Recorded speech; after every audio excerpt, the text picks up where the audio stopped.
Okay, so most of you have probably heard the term callback, but you might not know exactly what that means. So in this video, we'll show you what a callback is. It'll be a very quick video, and by the end, I guarantee you'll understand perfectly how it works.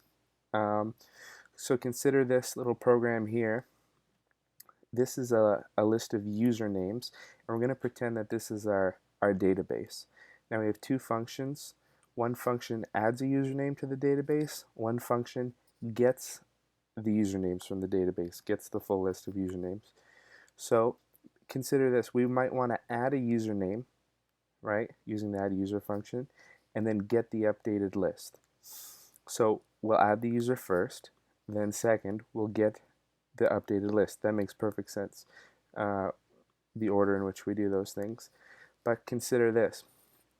Your database might be hosted in California and you live in Canada or something. So the timing might be off, and in fact, get users might finish quicker than add user. Even though on your local machine this was called first, add user was called first, then get users. By the time you've added the user and then called get users and sent out those requests to your database, maybe get users finishes first. So we've replicated this using the set timeout function. So add user takes 200 milliseconds, get user takes 100 milliseconds. Get users is faster. So that might be a problem because, right, we have our array of users, and when we call add users, we're going to push the username that we pass here, it's Jake, and then we're going to get users after that. So watch what happens when we run this. It's not in there. This can be a problem in your applications. The timing is off because get users was faster.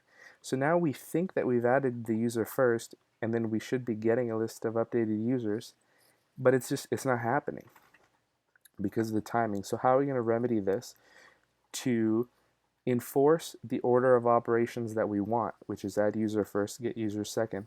We're going to use a callback. Here's what a callback is. This is basically the same program, but we use a callback to enforce the order of operations that we want. So here's our users array again. So what we're going to do is we're going to call add user, and we still have our get users function here. We're going to call add user and pass get users as a parameter to add user. And when we pass it in this method signature, we're going to give the name callback.